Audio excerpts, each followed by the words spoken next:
जिन कुंद ध्वनि दाता उन कहान स्वामी का। नमिऊण जिणम वीरम अनंत वर्णाण दंसन सहावम। भोक्ष्यामि नियम सारम केवली शुद्ध केवली भणियम। श्री नियम सार जी परमागम ग्रंथ है। इसकी अपनी स्वाध्याय आज गाथा क्रमांक 6 से शुरू होती है। गाथा 5 में आप्त का, आगम का और तत्व का 3 का स्वरूप बताया और व्यवहार सम्यक्त की चर्चा की कि आप्त की, आगम की और तत्वों की श्रद्धा जिसे है वो व्यवहार संकेत है और ये व्यवहार संकेत निश्चय संकेत को बताने वाला है। तो आप्त की व्याख्या की थी कि जो सकल दोष विहीन या कि समस्त दोष निशेष दोष रहित है, जिनके कोई दोष बाकी नहीं रह गया है और सकल गुणमयता जिनको प्रकट हुई है, ऐसे वे आप्त हैं। तो उसी क्रम में अब कहते हैं कि सकल दोष रहित कहा तो दोष कौन से, वो यहां पर अपने को गाथा नंबर 6 में आचार्य परमात्मा बताते हैं। गाथा 6 का गाथा सूत्र है छुहे धन्य वीरु रोसो रागो मोहो चिंता जरा रुजा मिच्छु। सेदम खेदम मदोरई बिम्मिहणिद्धा जनो बेगो।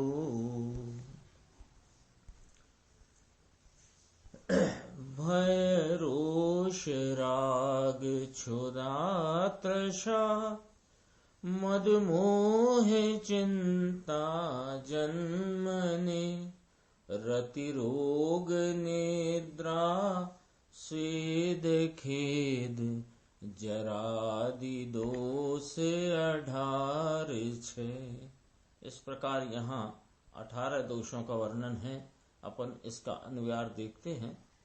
क्षुधा तृषा, क्षुधा माने भूख, तृषा माने प्यास। क्षुधा, तृषा, भय, रोष, रोष यानी क्रोध, राग माने प्रीति, मोह, चिंता, जरा, जरा माने बुढ़ापा, रोग, मृत्यु, स्वेद माने पसीना, खेद, मद, रति, विस्मय, निद्रा, जन्म और उद्वेग, ये 18 दोष कहे गए हैं। टीका में मुनिराज पद्म ब्रह्मलधारी देव कहते हैं कि यह इस गाथा में 18 दोष के स्वरूप का कथन किया गया है। 18 दोष क्या हैं और उनका क्या स्वरूप है वो यहाँ पर कहते हैं। देखो, लंबी है टीका, अपन पढ़ते चलते हैं। असाता वेदनीय संबंधी तीव्र अथवा मंद क्लेश को करने वाली वह क्षुधा है। क्षुधा नाम भूख, अर्थात विशिष्ट यानी खास प्रकार के असाता वेदनीय कर्म के निमित्त से होती जो विशिष्ट शरीर अवस्था उसके ऊपर लक्ष्य जाकर मोहनीय कर्म के निमित्त से होता जो खाने की इच्छा रूप दुख, वह भूख है। लो, ये क्या कहा है? टीका की भाषा में सब स्पष्ट है। पहले टीका की लाइन देखें। असाता वेदनीय संबंधी यानी असाता वेदनीय कर्म के उदय से, तीव्र अथवा मंद क्लेश को करने वाली। तो क्लेश को कौन कर रहा है? असाता वेदनीय का उदय के नहीं, असाता वेदनीय के नीचे इसमें आ गया लाइन में, अपन वो पढ़ते हैं। देखो, तीव्र अथवा मंद क्लेश को करने वाली वह भूख है, क्षुधा है। देखो, विशिष्ट यानी खास प्रकार के असाता वेदनीय कर्म के निमित्त से, अब ये हो गया असाता वेदनी का कोई इस खास प्रकार का उदय, उसका निमित्त, उसके निमित्त से कलेश होता है कि सुनो पहले पूरी बात इसमें ली है। देखो, असाता वेदनीय खास प्रकार के असाता वेदनीय कर्म के निमित्त से होती जो शरीर, ये शरीर है ना संयोग में, इस शरीर की विशिष्ट ऐसी कोई खास अवस्था कि उसके ऊपर लक्ष्य जाने से, लक्ष्य किसका गया कि जीव का उपयोग ने उसको विषय किया, लक्ष्य किया किसको कि शरीर की कोई विशेष अवस्था। वह कैसी अवस्था है कि उस शरीर में ये जो पेट आदि है, इसमें सिकुड़न आदि कोई प्रकार की खास अवस्था हुई, उसमें निमित्त कौन के असाता वेदनी कर्म का उदय है ना। असाता वेदनी कर्म का उदय, उसके निमित्त से शरीर में होने वाली ये जो अपना उदर है, पेट है, इसमें कोई विशेष अवस्था, तो उस पर लक्ष्य गया। जीव ने कोई न शरीर की अवस्था करी, न असाता वेदनी के उदय की अवस्था करी, न असाता वेदनी ने इसके शरीर की अवस्था करी। असाता वेदनी कोई खास प्रकार का उदय, उसका निमित्त से शरीर में होती कोई विशेष अवस्था, उस पर लक्ष्य गया जब जीव का, तो खाने की इच्छा रूप राग की उत्पत्ति हुई। उसका नाम भूख है, उसका नाम क्षुधा है, वह दोष है। अपन नहीं कहते आज भैया भूख नहीं लगती है, भूख लगना दोष है, ये यहां पर बात आई। अब इसी प्रकार तृषा की बात करेंगे। अब तो अपने एक पॉइंट समझ लिया है, आगे सब पॉइंट क्लियर हो जाएंगे। असाता वेदनीय संबंधी तीव्रतर माने अधिक तीव्र, फिर मंद अथवा मंदतर यानी कम मंद अथवा मंदतर पीड़ा से उपजती वह तृषा नाम प्यास है। इसकी खुलासा देखो, विशिष्ट असाता वेदनीय कर्म के निमित्त से होती जो विशिष्ट शरीर अवस्था, उसके ऊपर लक्ष्य जाकर के मोहनीय कर्म के निमित्त से होता जो पीने की इच्छा रूप दुख, वह तृषा है। कितनी बात आई। असाता वेदनीय कर्म का निमित्त है, उससे इसको प्यास की इच्छा नहीं है। देखना एक एक पॉइंट। असाता वेदनीय कर्म का निमित्त, उससे होती शरीर की अवस्था, गले का सूखना है ना, अथवा प्यास लगना कहते हैं ना, तो गले का सूखना ले अपन, गले का सूखना, तो जो गले का सूखना हुआ वो शरीर की अवस्था, वो शरीर की अवस्था पर लक्ष्य गया, तो लक्ष्य जाते उधर मोहिनी कर्म का उदय निमित्त कहलाया, और यहाँ इसके पीने की इच्छा रूप जो भाव दुख का हुआ वह तृषा है, वह प्यास है। अब भय की बात करते हैं। इस लोक का भय, परलोक का भय, अरक्षा भय, अगुप्ती भय, मरण भय, वेदना भय और अकस्मात भय, ऐसे भय के 7 प्रकार कहे गए हैं। भय भी दोष रूप भाव है, दुख का भाव है। चौथा, क्रोध की बात करते हैं। रोष, क्रोधी पुरुष को तीव्र परिणाम वह रोष है, यानी किसी पर वस्तु पर लक्ष्य जाते उसमें जो अनिष्टता का तीव्र भाव उत्पन्न होने से उसके प्रति रोष का जो भाव है उसका नाम क्रोध है। राग, 5वां लिया राग।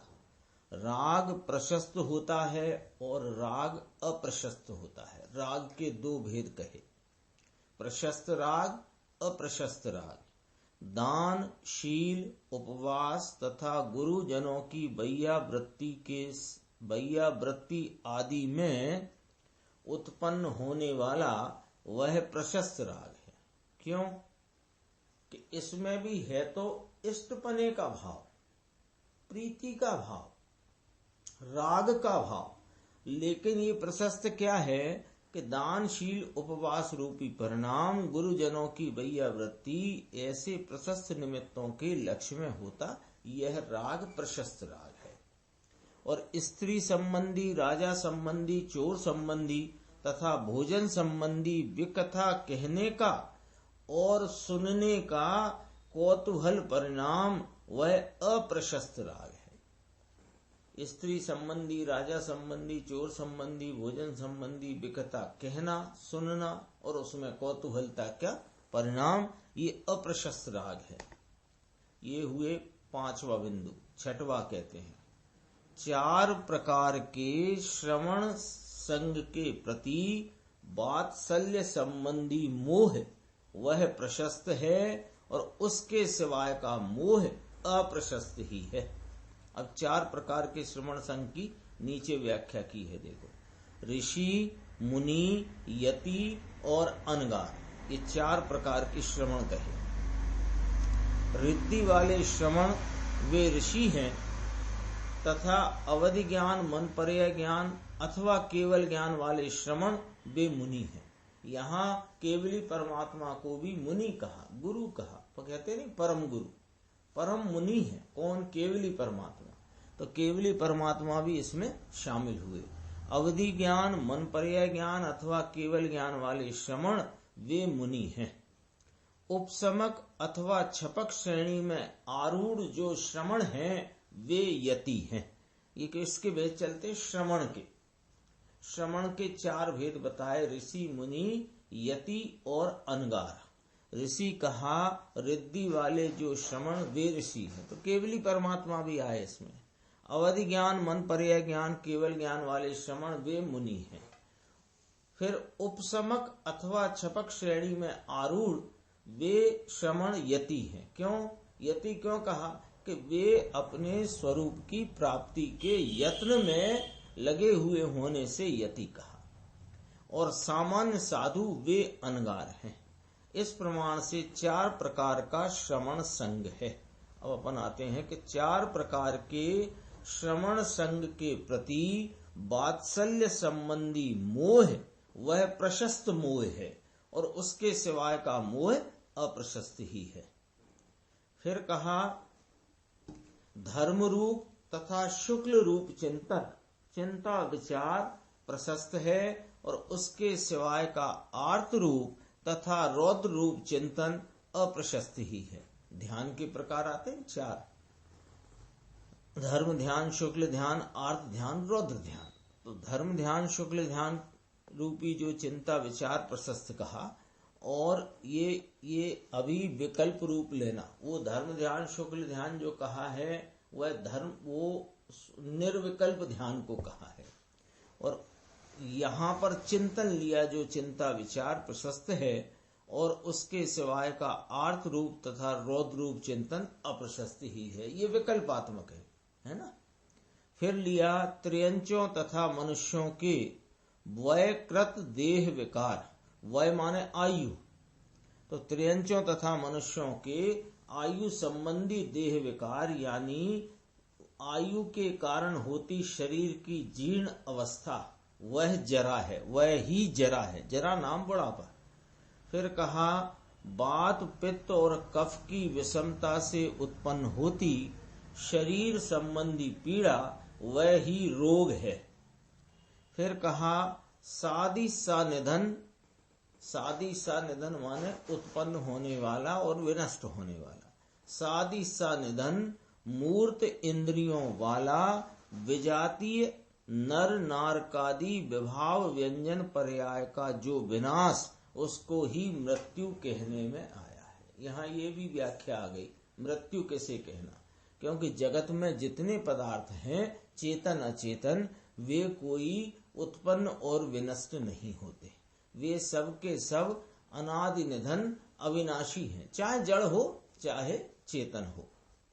लेकिन ये जो शरीर है उसको देखो, सादी सा निधन, शरीर का संयोग सादी और इसका छूट जाना वो उसका निधन। तो सादी सा निधन मूर्त इंद्रियों वाले विजातीय, विजातीय माने आत्मा की जाति से भिन्न नर नारकादि विभाव व्यंजन पर्याय का जो विनाश, उसको ही मृत्यु कहने में आया है। 11वां लिया, अशुभ कर्म के विपाक से जनित शारीरिक श्रम से उत्पन्न होता, कौन है? शारीरिक, कहाँ था? अशुभ कर्म के विपाक से जनित शारीरिक श्रम से उत्पन्न होता जो दुर्गंध के संबंध के कारण खराब बास वाला जल बिंदुओं का समूह, वह स्वेद है, पसीना। फिर कहा अनिष्ट की प्राप्ति यानी कोई वस्तु अनिष्ट लगना, यह खेद है। फिर सर्व जनता के यानी जन समाज के कान में अमृत बहाता हुआ जो सहज चतुर कवित्व के कारण, सहज सुंदर शरीर के कारण, सहज उत्तम कुल के कारण, सहज बल के कारण, सहज ऐश्वर्य के कारण आत्मा में जो अहंकार की उत्पत्ति, वह मद है। मद को कहा गया। मद भी दोष है ना।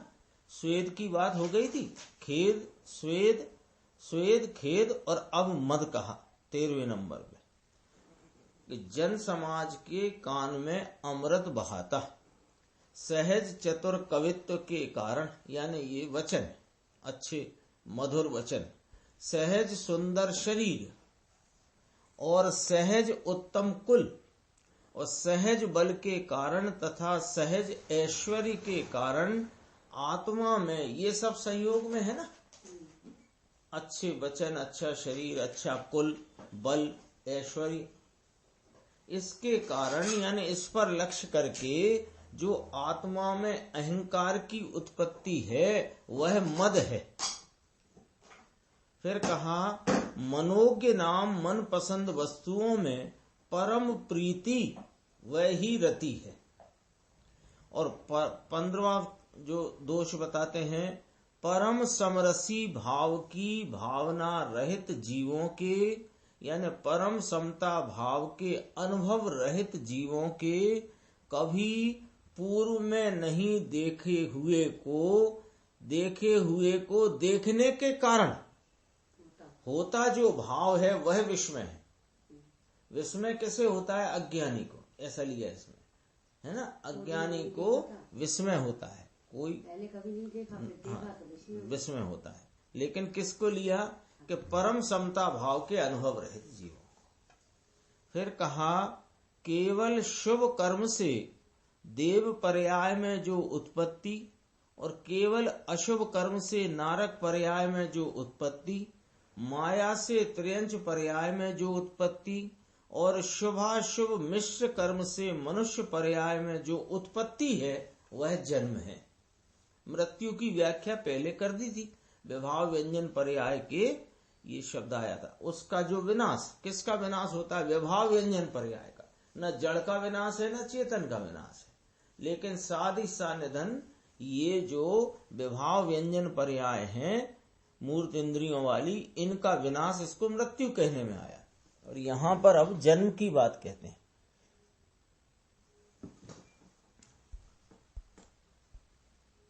16वें नंबर में इसमें स्पष्ट भी कर दिया कि देव पर्याय में उत्पत्ति का कारण कौन? नारकादि, नारक पर्याय की उत्पत्ति कारण, त्रिंच पर्याय की उत्पत्ति कारण और मनुष्य पर्याय की उत्पत्ति, सबका बता दिया है। 17वें दोष का वर्णन करते हैं कि दर्शनावर्णीय कर्म के उदय से जिसमें ज्ञान ज्योति अस्त हो जाती है, वह ही निद्रा है। निद्रा भी दोष है। हाँ, दर्शनावर्णी कर्म का उदय होता है और उसमें ज्ञान ज्योति अस्त हो जाती है, माने वो ज्ञान का वहां पर परिणमन विकास मद्दा हो जाता है। 18वां लिया इष्ट के वियोग में विकल भाव, घबराहट, वही उद्वेग है। जिसको इष्ट जाना माना है ना कल्पना में, वो इष्ट का जब वियोग होता है तो ये घबराता है, वो घबराने का नाम उद्वेग है, ये भी द्वेष है। इस प्रकार 18 महादोषों से 3 लोक व्याप्त है। और वीतराग सर्वज्ञ जिन्हें पिछली गाथा में आप्त कहा था ना, वे वीतराग सर्वज्ञ इन दोषों से विमुक्त हैं, रहित हैं।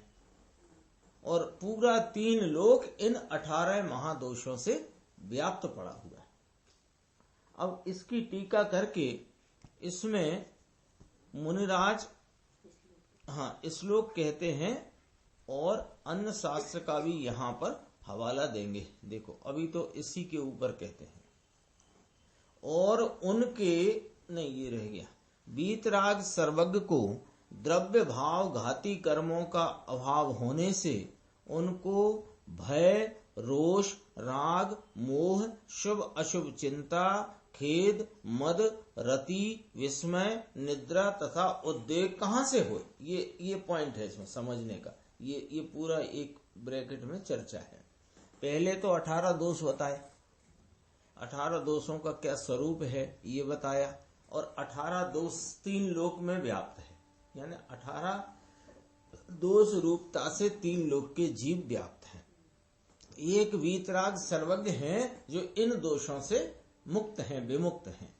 तो क्यों है, तो उसका यहाँ पर बात करी। क्यों करी कि ये जितने दोष यहाँ पर कहे थे उन दोषों में ये बताया कि ये कर्म के निमित्त से होती जो शरीर की अवस्था पर, यानी असाता वेदनी के उदय से के निमित्त से होती शरीर की खास अवस्था, उसके लक्ष्य में जाने से जो भूख का परिणाम होता है क्षुधा, जो दुख का परिणाम है उसका नाम क्षुधा कहा। तो ये सब में कर्म का निमित्त सामने रखा। अब कहते हैं कि द्रव्य भाव घाती कर्मों का जिनको अभाव वर्तता है, तो घाती कर्मों की जो चर्चा करके यहाँ उनके निमित्त से इन दोषों को बताया। वे घाती कर्म का तो जिनको अभाव है, किनको, वीतराग सर्वज्ञ को, उस प्रकार का निमित्त ही नहीं और उस प्रकार का नैमित्तिक भी उनको फिर क्यों हो, ऐसी यहाँ तर्क रख करके ये बात कही है। इसको अपन देखते हैं। देखो, और उनके समुद्र जितने साता वेदनीय कर्मोदय मध्य में बिंदु जितना असाता वेदनीय कर्मोदय वर्तता है, वह समुद्र कितना और उसमें एक बूंद कितनी, ये अपन अंदाजा लगा सकते हैं। तो साता वेदनीय कर्म के उदय के मध्य में बिंदु जितना असाता वेदनीय कर्मोदय वर्तता है, वह तो वर्तता है साहब। अरे ये तो गड़बड़ है। क्यों कि ये असाता वेदनी के कर्म के उदय के निमित्त से भूख की, भय की, अनेक प्रकार की चर्चा दोष की आई थी ना। अब अपन देखो इसमें क्या कहना चाहते हैं कि साता वेदनी कर्म का उदय बहुत अधिक है और असाता वेदनी कर्म का उदय अल्प है। कितना अल्प कि समुद्र में बिंदु जितना अल्प। लेकिन तो उसका फिर उदय है तो कुछ ना कुछ होगा तो सही कि नहीं होगा। क्यों नहीं होगा कि मोहनीय कर्म का अत्यंत अभाव है। ये थोड़ी पॉइंट है ना, ये टेक्निकल पॉइंट समझने के लिए है जरा, जो पद्म प्रमलधारी महाराज ने यहाँ कहा कि मुनिराज है ना, अब वो सर्वज्ञ भगवान है ना, तो सर्वज्ञ भगवान को वेदनीय कर्म भी वर्त रहा है और साता वेदनी का उदय तीव्र है और असाता वेदनी का भी उदय है, लेकिन समुद्र में बिंदु जितना। लेकिन अब वो साफ बिंदु जितना ही सही, लेकिन उससे दोष तो उत्पन्न होएगा ना। कोई ऐसा प्रश्न करे तो कह नहीं होगा, क्योंकि मोहिनी कर्म का अत्यंत अभाव है। ये बात समझना हो तो पीछे अपन क्षुधा तृषा की जो बात आई थी उसको समझ सकते हैं। देखो पीछे के बेस पर तृषा वाला पॉइंट पढ़ लेते हैं, 2 नंबर पॉइंट कि असाता वेदनीय संबंधी तीव्र, तीव्रतर, बधारे तीव्र यानी अधिक तीव्र, मंद अथवा मंदतर पीड़ा से उपजती वह तृषा है। इसकी व्याख्या कि विशिष्ट असाता वेदनी कर्म के निमित्त से होती जो विशिष्ट शरीर की अवस्था। ये इतना तो असाता वेदनी का और शरीर की अवस्था का संबंध रखो। इतना सा, कितना सा कि असाता वेदनी कर्म का उदय और उसके निमित्त से होती शरीर की अवस्था कोई खास प्रकार की। अब वो शरीर की अवस्था पर लक्ष्य जाने से मोहिनी कर्म के निमित्त से प्यास लगती है, असाता वेदनी से नहीं लगती। आई ना स्पष्ट बात। क्योंकि आघाती कर्म तो संयोगवादी निमित्त बनते हैं। हाँ, इनसे तो मोहिनी कर्म के तो कारण प्यास रूपी जो दुख है, इच्छा है, वो उसमें मोहिनी कर्म का निमित्त है। ऐसे सर्वज्ञ भगवान को असाता वेदनी का बहुत अल्प उदय गिना भी जाता है तो भी मोहिनी कर्म का अत्यंत अभाव है। इसलिए लेस मात्र भी, किंचित मात्र भी, जरा सी भी भूख अथवा प्यास का निमित्त कहां से होए? नहीं ही होता। कारण कि चाहे जितना असाता वेदनी कर्म होए तो भी मोहिनी कर्म के अभाव में दुख की लागनी हो सकती नहीं। होता है कि नहीं ऐसा? ये तो सर्वज्ञ देव के संदर्भ से बात है, मुनिराज के संदर्भ से भी विचार करें यदि अपन, हाँ, तो उनके मंद मोहिनी का मंद उदय है, चारित्र मोहिनी का, तो वो जुड़ान नहीं होता है उपसर्ग के काल में। और जैसे आहार का विकल्प, हाँ, आहार के विकल्प उठता है, जाते हैं, विधि नहीं मिलती, लौट आते हैं, तो कोई उसमें दुखी नहीं हो जाते। क्यों? कि उतना उस प्रकार का मोहिनी का उदय वहां पर नहीं है। ये निमित्त से समझना चाहिए। ये निमित्त की बात है, उसे निमित्त से समझना। निमित्त से होता है ये यहां भी नहीं कहना है, कहीं नहीं कहना है, जीव जितना जुड़ान करता है। तो ये अब कहा कि जब मोहिनी कर्म का अभाव है, यानी उस जाति का निमित्त ही नहीं है, तो दुख की लागनी हो सकती नहीं। तो फिर यहाँ तो जहां किनको, सर्वज्ञ भगवान को अनंत गुना साता वेदनीय कर्म के बीच में अल्प मात्र माने अविद्यमान जैसा असाता वेदनी कर्म वर्तता है, वहां क्षुधा तृषा की लागनी कहां से होए? ये पॉइंट समझने जैसा है। ये पद्म प्रबलधारी देव की लिखी हुई लेखनी है। कोई ये लेखनी अभी की नहीं है, 1000 वर्ष पुरानी है। उसमें लिखते हैं कि कोई को ऐसा लगता है कि केवली को भूख, केवली को प्यास, केवली को रोग, तो तुम कहां से लाई ये बात? हाँ, ये भूख प्यास का जो तुम असाता वेदनी का कर्म गिनते हो, लेकिन भूख प्यास का कारण असाता वेदनी कभी नहीं है। असाता वेदनी का निमित्त शरीर की अवस्थाओं के परिवर्तन में निमित्त है, और उस शरीर की अवस्था पर लक्ष्य जाकर भूख प्यास रूपी दुख की उत्पत्ति उसमें मोहिनी का निमित्त है। और जहां मोहिनी ही नहीं, तो फिर वहां पर क्षुधा तृषा की तुम्हारी सारी कल्पनाएं अयथार्थ हैं, झूठी हैं, खोटी। तो देखो, अल्प मात्र असाता वेदनी कर्म बढ़ता है, वहां क्षुधा तृषा की लागनी कहां से होए? क्षुधा तृषा यदि उसका सद्भाव हो, यदि अपन माने कि उनको थोड़ी क्षुधा थोड़ी तृषा है, तो फिर ये अनंत सुख अनंत वीर्य कहां से संभवित होगा? ऐसा वीतराग सर्वज्ञ को क्षुधा तथा तृषा नहीं होने से उनको कबलाहार भी होता नहीं।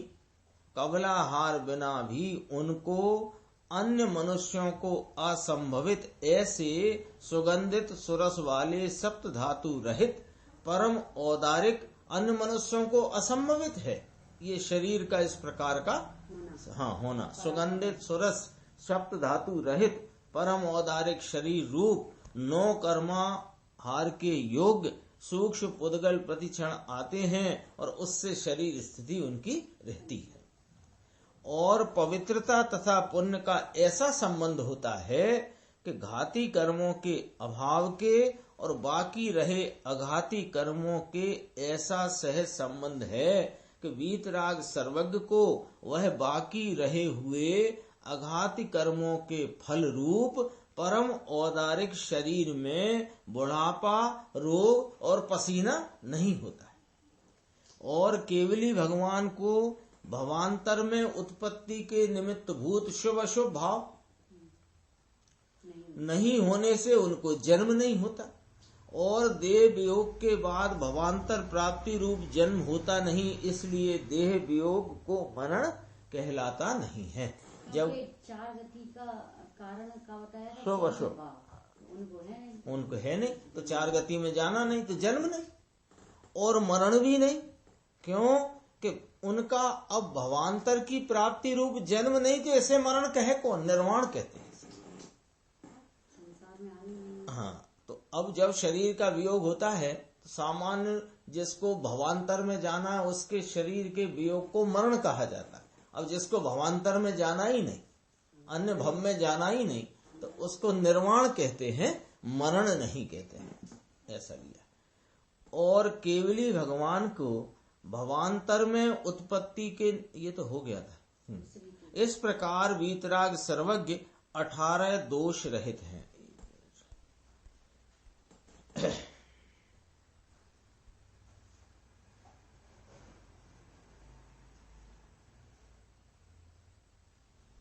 अब इसमें पद्म ब्रह्म बलधारी देव कहते हैं, देखो इस ही प्रकार अन्य शास्त्र में गाथा द्वारा कहा गया है, उसका भी यहाँ संदर्भ लिया कि वह धर्म है जहाँ दया है, वह तप है जहाँ विषयों का निग्रह है, वह देव है जो 18 दोष रहित है, इस बाबत में संशय नहीं है।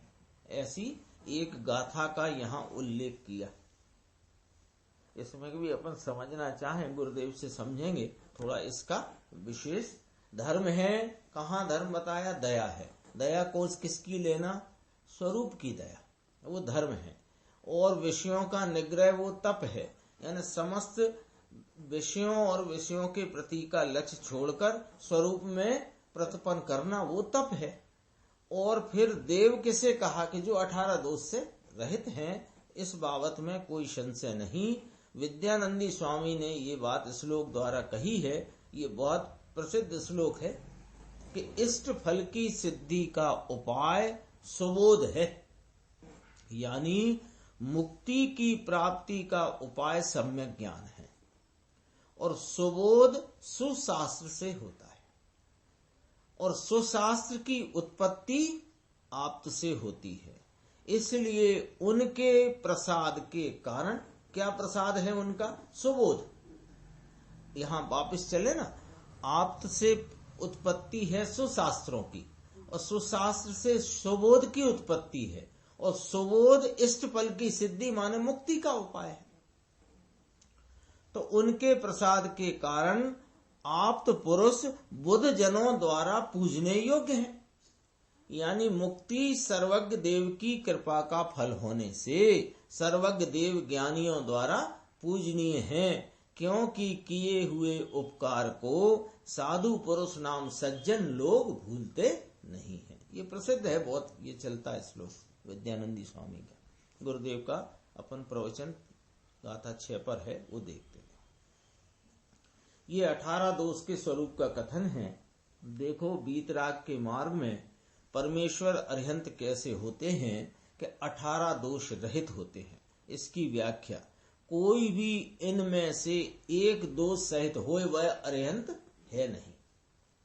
इसमें से कोई दोष, क्षुधा तृषा स्वेद खेद, वो अरिहंत नहीं होता है। ये 18 दोष के स्वरूप का कथन है।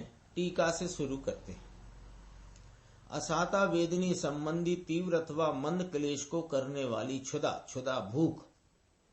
खुलासा, असाता वेदनी संबंधी तीव्र मंद क्लेश को करने वाली वह क्षुधा है। इसकी व्याख्या ब्रैकेट में विशिष्ट खास प्रकार के असाता वेदनी कर्म के निमित्त से होती, जो विशिष्ट शरीर की अवस्था, शरीर की दशा होती है ना अंदर। क्षुधा ये शरीर की दशा है अंदर। क्षुधा माने शरीर की दशा, उदर आदि का सिकुड़न उकड़न होना, वो शरीर की दशा। और उस पर लक्ष्य जाता है, वो भूख। लक्ष्य जाते वो खाने की इच्छा हुई ना, वो इच्छा का नाम भूख। उसके ऊपर लक्ष्य जाकर मोहिनी कर्म के निमित्त से होती जो खाने की इच्छा रूप दुख वह क्षुधा है। समझ में आया? भगवान को भूख लगे, आहार लाए, रोग होए, दवा लाए, ये भगवान को होता नहीं। ले ये पहली भूल निकली है ना। नियम सार जी छठवीं गाथा के आधार से पद्म परमलधारी देव की टीका पर ये अपने को स्पष्ट दिखाई दे रही है भूल। क्या मोहन भाई, भगवान को रोग हुआ, आहार लाए, दवा लाए, खोटा चित्रण है। ये शास्त्र भी सच्चे नहीं, इनके कहे भगवान सच्चे नहीं। ऐसी बात है पंडित जी, भारी बात कठिन पड़े। इनको असाता वेदिनी का उदय है ना, ये अपन ने अभी पढ़ी ना व्याख्या। असाता का थोड़ा उदय है अल्प, तो असाता वेदिनी का उदय है ना, ऐसा कह करके तर्क रखते हैं। इसलिए ये व्याख्या करी कि इनको क्षुधा और खाने की इच्छा होती है, तो केवली को क्षुधा है, भूख है, इसको इच्छा विक्षा है नहीं। परमेश्वर कौन? श्वेतांबर तो कुंद आचार्य को भी नहीं मानते। ये तो पद्म परमलधारी देव को अभी अपने लोग नहीं मानते, उनकी चर्चा आती है। परमेश्वर जहां अनंत आनंद, अतीन्द्रिय आनंद का पूरा अनुभव प्रकट हुआ है, इनको ऐसी वेदना का उदय हो सकता ही नहीं। इनको आहार लाना और आहार करना ये बात हो सके नहीं। क्षुधा की व्याख्या करी है श्रीमद ने, फिर बाद में क्षुधा की व्याख्या ली। 18 दोष इनकी पुस्तक में हैं। रतनकर्ण शावकाचार्य में ये दोष लिए हैं, तब ये लोग ऐसा कहें, ये तो अनुवाद किया है। खरा ला गया ना, अंदर सही बात लगी इसलिए लिया है। भगवान तो ऐसे होते हैं, भगवान को फिर आहार होए, पानी होए। चिमन भाई क्या कहा, ये आहार नहीं होता, शास्त्र में लिखा है, गप्पा मारा है। वहां तो सब प्रतिक्रमण सामायिक करते थे, हम करते थे वहां सब, उस शास्त्र के मतलब उस संप्रदाय के जमाने में। फिर कोई प्रश्न है, उसका उत्तर 1000 वर्ष 33,000 वर्ष पंडित जी भगवान को प्रतिदिन आहार, ये बात ही विपरीत है। उसमें लिखते हैं हाँ, उनके शास्त्रों की बात है, 33,000 वर्ष में आहार की इच्छा उपजती है। अमृत, हाँ तो देव की है ये बात। ये 33 सागर जिनकी आयु सर्वार सिद्धि के देव, उनको 33,000 वर्ष में एक आहार की इच्छा होती है, और अंदर में वो क्या कहते हैं, डकार आती है कंठ में अमृत की, और खत्म। 33,000 वर्ष में आहार की इच्छा उपजे, अमृत की डकार कंठ में से आए। अरे ये तो देव होते हैं, बाह्य के देव, ये सर्वज्ञ देव नहीं, ये देवगति के देव, संसारी। देवादिदेव तीर्थंकर को आहार और क्षुधा और रोग बिल्कुल तत्व से विरुद्ध बात है। व्यवहार श्रद्धा से भी भ्रष्ट है, उसको व्यवहार श्रद्धा भी होती नहीं, ऐसा कहते हैं। समझ में आया? क्या होए, संप्रदाय बांध करके बैठा है, फिर इससे विपरीत करे कि इसको कोई खाते में खतवाए जाए। किस खाते में डाल दें इसको? संप्रदाय बांध कर बैठा फलाना श्वेतांबर स्थानक वासी ये, और अब वो कहे कि इसको इसमें रखो। लोगों को ऐसा है ना, वो तो साहब केवली को आहार मानते हैं, हम लोग नहीं मानते हैं, तो वे भी सही मानते हैं, हम भी सही मानते हैं, ये बात कहां से ले आए? ऐसा कई लोग कहते हैं ना, ऐसे अपने यहाँ भी चलता है कि हम लोग तो साहब वो चंदन और फूल वाले भगवान को मानते हैं, और तुम लोग बिना चंदन फूल वाले को मानते हो, तो है तो सब एक ही। अरे एक ही कैसे हो गए? ये तो जिनके तिल तो स्मार्थ परिग्रह नहीं मुनि दशा में, ऐसे फिर उनको जहां परम वीतरागता वर्तती है, वो उसमें इसमें कैसे किससे मिला देना? अब ये देखो, प्रश्न किया कि ऐसा लिखने का हेतु क्या होगा, काहे को ऐसा लिख दिया? अरे ये संप्रदाय चलाने के लिए, जगत को अच्छा लगे, कहो कि स्त्री को मोक्ष होता है, सबको इकट्ठा करना, ऐसी अनेक प्रकार की कल्पनाएं खड़ी करना, अपना शिथिलाचार का पोषण करना, ये सब चक्कर है। तो मुमुक्षु ने फिर आगे प्रश्न किया, 15 भेद से सिद्ध होते हैं, 15 भेद से सिद्ध होते हैं? बिल्कुल नहीं होते। एक आत्मा अपरिग्रही स्वरूप जहां अंदर पूर्ण प्रगटा, इसको आहार कैसा, क्षुधा कैसी, तृषा कैसी? कहो समझ में आया? दूसरे के भगवान तो आहार करे, पानी ले, क्या कहते हैं वो तुम्हारा जीवन मुरारी आता है ना, बिल्कुल सब ऐसा चलता है। अन्य समाज में सुबह भोग लगाना, ये करना वो करना, ये परमेश्वर ही नहीं, परमेश्वर को आहार होता नहीं और इनको खुराक और आमंत्रण दे ऐसा होता नहीं। एक आमंत्रण की भी पद्धति चलती है। हमारे घर में शादी है तो भगवान को आमंत्रण दे आओ। भगवान तेरे यहाँ की शादी में काहे को आएंगे भाई? वो परम वीतरागता में विराजमान, जिनको राग द्वेष का अंश भी नहीं, ऐसे भगवान तेरे इस राग के पाप के कार्य में तुम बुलाना चाहते हो और वे आएंगे? तुम्हारी मान्यता खोटी है, गलत है।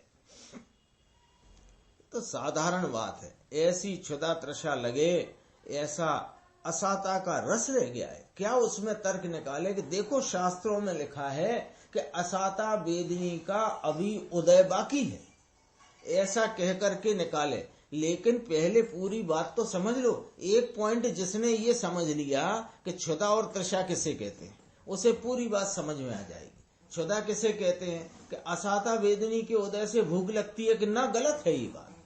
असाता वेदनी के उदय के निमित्त में शरीर में कोई खास अवस्था होती है, प्यास लगी तो असाता वेदनी के उदय के निमित्त से गले में सूखने जैसा परिणमन हुआ, उससे प्यास नहीं लगी।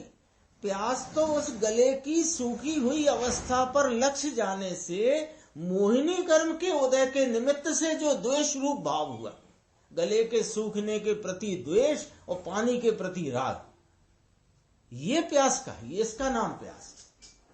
तो जब आपने इसमें मोहिनी कर्म का उदय आया कि नहीं बीच में निमित्त रूप से, प्यास की जो वेदना अथवा भूख की वेदना, तो वो वेदना में असाता का उदय नहीं लेना है निमित्त। असाता के उदय के निमित्त से संयोग में रहे शरीर की अवस्था का परिवर्तन, और उस अवस्था पर लक्ष्य जाकर मोहिनी के निमित्त से वहां इच्छा की उत्पत्ति होती। और मोहिनी सर्वज्ञ भगवान को है नहीं। तुम जो तर्क लेते हो कि असाता का उदय तो है साहब, थोड़ा असाता का रस रह गया है, तो इसका अर्थ ये कि इसकी पवित्रता की परिणति से इसका रस मंद नहीं पड़ा, मंद न पड़ा। देवानुप्रिया प्रकाश दास जी समझ में, पहला दोष क्या, पहले दोष की व्याख्या करी क्षुधा दोष, और ये दोष सर्वज्ञ भगवान को होता नहीं। दूसरी कहते हैं असाता वेदनीय संबंधी तीव्र तीव्रतर यानी अधिक तीव्र, मंद अथवा मंदतर, ऐसे 4 भेद पाड़ दिए। उसमें तीव्र और मंद 2 लिए थे, किसमें? भूख में। और तृषा के भेद हैं तो उसमें 4 लिए। कैसी तृषा? एक श्वेतांबर साधु था, भावनगर से निकला हुआ, तुम्हारे नहीं झाड़, बावल माने बबूल, बबूल का पेड़ वहां निकला होगा, तो बेचारे को तृषा लगी, मर गया। 6 गांव 12 मील हम चले जाते हैं, कोई नहीं, झाड़ नहीं, बबूल नहीं, ऐसा दरिया, ऐसी धांधली आगे, एकला झाड़ बावल कुछ ना मिले, एकला खार यानी एकदम मरुस्थल, और कुछ पेड़ नहीं, कुछ भी नहीं, तो उसमें बेचारे को तृषा लगी होगी।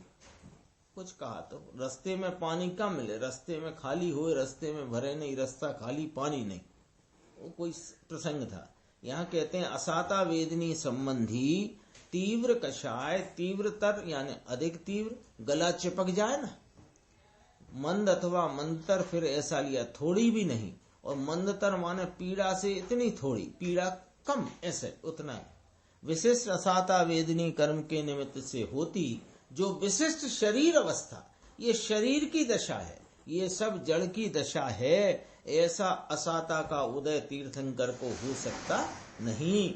शरीर अवस्था उसके ऊपर लक्ष्य जाकर मोहनीय कर्म के निमित्त से होती, जो पीने की इच्छा रूप दुख, उसका नाम तृषा है।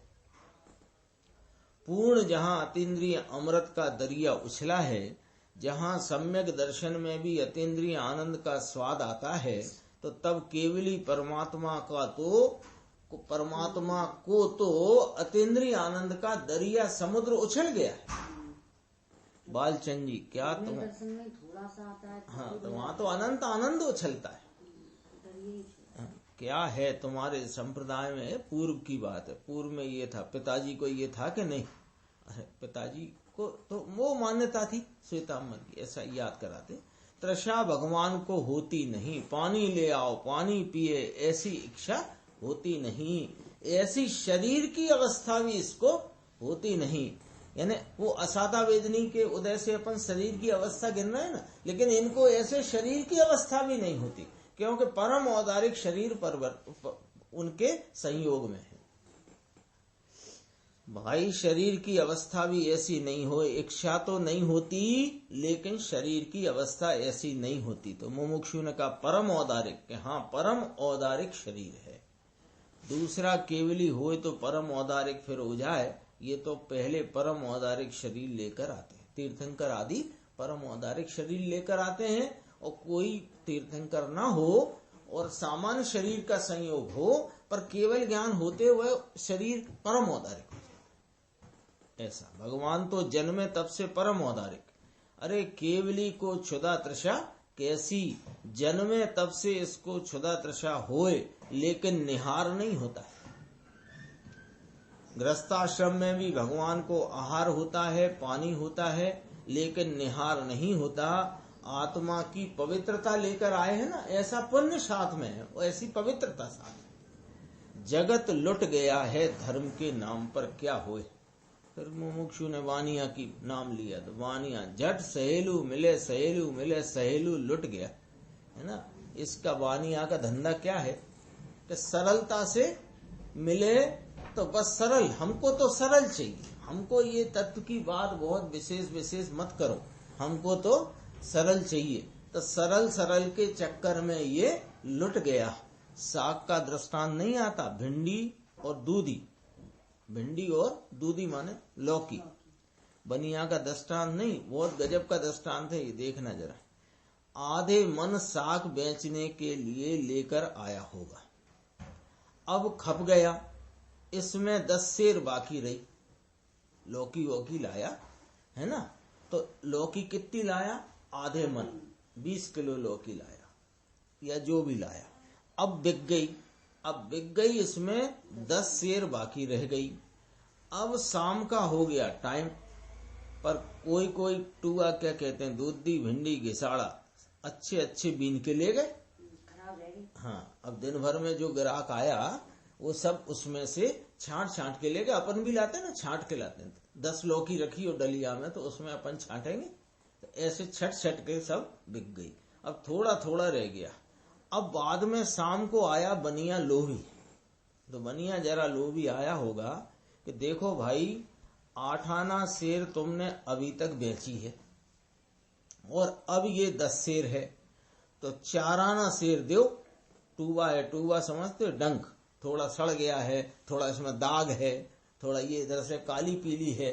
तो ऐसा करके तुम एक काम करो, तुमने अभी 8 आना सेर बेची, अब हमें 4 आना सेर में दे दो, क्योंकि इसमें तो सब ये सड़ेली बड़ेली है। लोभी बनी आया, तो 5 रुपए का 2.5 रुपया लगाओ, भारी ये तो। अब घर जाए तो सब ले गया 10 सेर, सस्ते के चक्कर में, लेकिन एक भी अच्छी ना निकली। अब वो पत्नी बनाने बैठी, तो अब बनाए क्या, जो निकले तो कोई काली पीली सड़ी। सस्ता लेने गया था मुफ्त में, ऐसे यह सस्ता लेने जाए वहां सब सड़े लाए। तेरे को जो सरल होए ना, हमको तो सरल बात सुना दो, हमको तो जरा सस्ती बात सुना दो, हमको जरा इतनी मोटी बात सुना दो। अरे तू सड़ी वस्तु में क्यों उलझ जाता है? ये सब सड़ेला है, तेरे काम नहीं आने वाला। सड़ेले का अर्थ यहाँ क्या लेना, काम नहीं आने वाला। तुम 10 लौकी ले गए उसके यहाँ से, तुमने कहा ये सवेरे 5-5 रुपए की लौकी बिकी थी और मेजे तो 2-2 रुपए में मिल गई।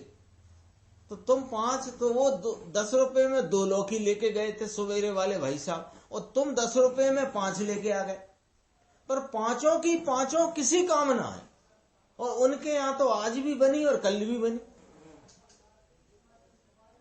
तो ये जो एक अपने को चक्कर पड़ गया है, सरल होए मोटा होए, ठीक है, अब इतनी बारीकी की क्या बात है। अरे ये आत्मा बारीक है ना, तो इस आत्मा की पहचान के लिए बारीक बात तो सुनना समझना पड़ेगी ना। पुण्य से धर्म होए और ऐसे देवगुरु होए, इनको मानो तो तुम्हारा कल्याण हो जाएगा। इतनी सरल बात बता दो हमको। ये सब सस्ता लेने जाता है, लेकिन महंगा पड़ेगा। क्यों कि कुछ हाथ आएगा नहीं। ये कहो समझ में आया? ये गुरुदेव का उदाहरण है, और भी स्थान पे आया। एक पैराग्राफ और पढ़ते हैं तो 4 बोल अपने हो जाएंगे, आगे फिर चर्चा चलेगी। ये पीने की इच्छा रूप दुख नहीं होता। इस अब ये 2 बात हो गई, 2 क्षुधा और तृषा। अब भय, इस लोक का भय, परलोक का भय, ये भगवान को होता नहीं। अरक्षा भय, अगुप्ती भय, मरण भय, वेदना भय, अकस्मात भय, ऐसे भय के 7 प्रकार हैं। इनसे भगवान रहित होते हैं। निर्भय भगवान आत्मदशा प्रकट हुई है। भले शरीर होता है, लेकिन अनंती अनंती आनंद की, निर्भयता, शांति की, स्वच्छता की प्रभुता प्रगटी है। इनको भय भय होता नहीं कि कहाँ जन्मूंगा, कहाँ अवतार लूंगा, ऐसा इनको भय होता नहीं। ये भय तो इस लोक का भय, परलोक का भय, ये 7 प्रकार के भय से तो सम्यक दृष्टि रहित है दृष्टि में, पर उसको अभी चारित्र संबंधी दोष है, उतना एक भय का परिणाम उत्पन्न होता है, दृष्टि में नहीं। लेकिन यहाँ तो चारित्र का भी कोई दोष शेष नहीं है, तो भगवान को तो कोई भय होता नहीं। क्रोधी पुरुष का तीव्र परिणाम वह रोष है, ये भगवान को होता नहीं। क्रोधी पुरुष का तीव्र परिणाम, लाल आंख हो जाए ना, भगवान का नाम धराए और लाल आंख हो जाए, ऐसा भगवान होते नहीं। रोष नहीं होता। ये चर्चा अपनी 4 पॉइंट तक की आई है, और चर्चा इसमें गुरुदेव ने काफी ली है। अपन आगे की स्वाध्याय में है। निज निधि निज में बताई, यह अनंत उपकार है, उसके लिए जिन वाणी माँ को वंदना 100 बार।